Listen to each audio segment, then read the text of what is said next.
Should a person who mains Yuumi jungle be banned? So I know that's like kind of a joke question, but I'll give you a serious answer. And that is, we don't ban people for picking off-meta picks if they're genuinely trying to win the game.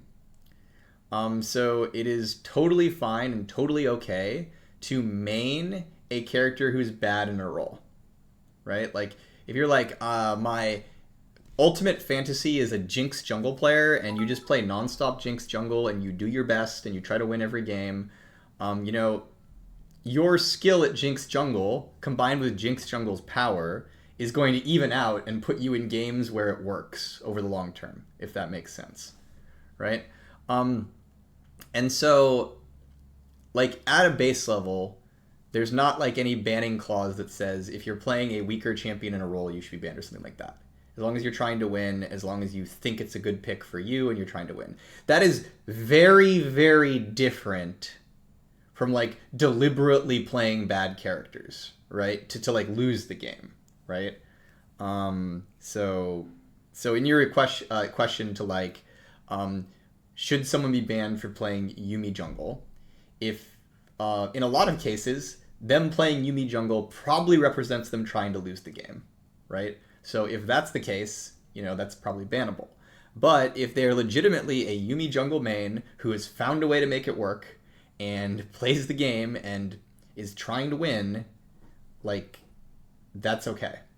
I have a friend who, she played Yuumi top for a while. And seriously, she seriously played Yuumi top. And I wouldn't say it was the best pick. And I probably would say that she probably could have climbed higher if she was picking other things. But she was genuinely trying to win the game on it, and she would genuinely win a lot of games on it. Like she had games where it's like, oh shit, like actually Yuumi top is popping off? What is this? Right? So another complex thing in regards to off-meta picks that you have to think about, because some of you are like, well, that off-meta pick I know is trash, and therefore they should be banned for it, like even if they think it's good, right? A lot of times players like you aren't actually good at identifying what off-meta picks are actually good or what are bad. And so there's a lot of players who their initial response to really anything off-meta is like, oh, that's trolling me. How dare they? I'm reporting you for trolling, especially if, you know, whatever that off-meta pick is, like, ends up losing the game. But it turns out there's actually a ton of off-meta picks that haven't been discovered by the community, that probably a number of the community, if they saw it, would think it was bad, that are actually really, really good and really strong. Like, years ago, we, like, nerfed Soraka top because it was broken. And I guarantee you, 4 or 5 months before Soraka top started popping off and became broken, it was probably still broken, but if you'd seen someone lock a Soraka top in your game at that time, a lot of people probably would have been like, this person's trolling me. That character's not a top laner. She's so bad. And in the reality, like, back then was, well, actually, Soraka top was a sleeper pick for months. Right? So, it's...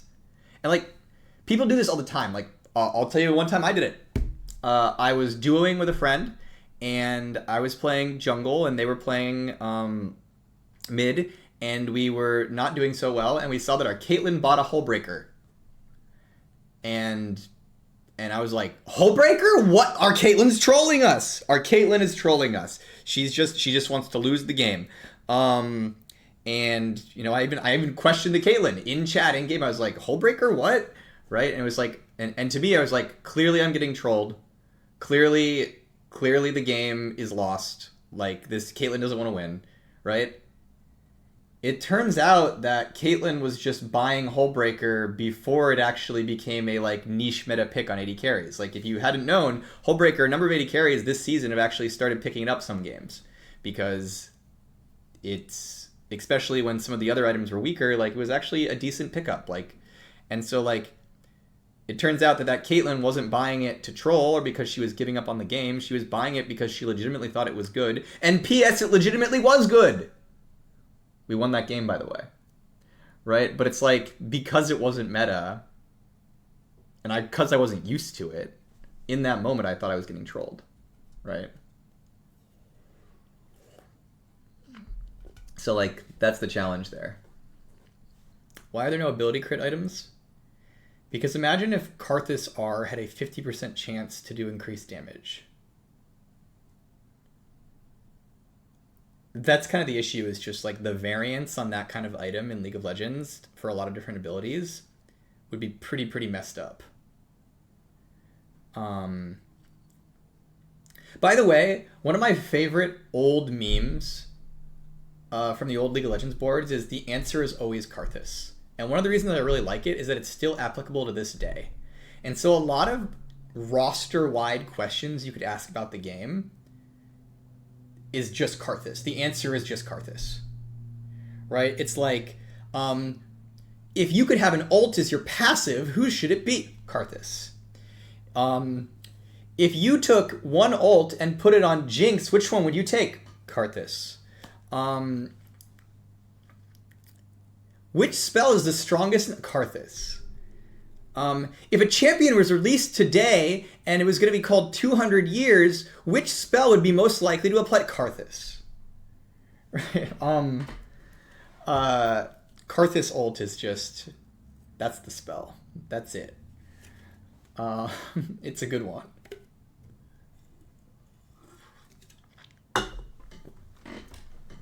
I do wonder, like, I know I was joking, but I legitimately wonder, like, what if we made a character, like, imagine KARTHUS wasn't in the game, and we made a character like him, specifically a character that had his ultimate, and perhaps his passive as well.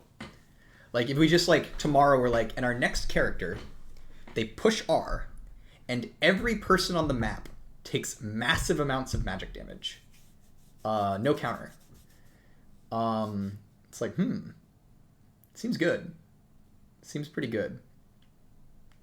I think KARTHUS has a lot of like limiters on the rest of his kit that make that okay, but that's a strong spell. That's a strong spell that I think like to this day, if it was like fresh, would be looked at with like, whoa, that's crazy. Yeah, I love KARTHUS ult, by the way. Zeus ult, KARTHUS ult, those spells are sweet. Although I don't really like playing against as an 80 carry. That's a hard time. Yeah. Mel is KARTHUS ult? Well, it really isn't. Like, Mel is way more restricted than KARTHUS ult. You know, it has similar moments that are powerful, right? Like, I agree with you that, like, a lot of times Mel can make you feel like you got KARTHUS ulted, where it's like, oh, she did these things. And then because she has these things on me, she KARTHUS ults me, right? And so, like, I definitely get the where that feeling comes from, but, like, I don't know. There's a big difference between I hit you and then kill you, and I just push the button. KARTHUS ult is pretty lit. Give KARTHUS ult a reset on kill. Oh, that'd be sweet.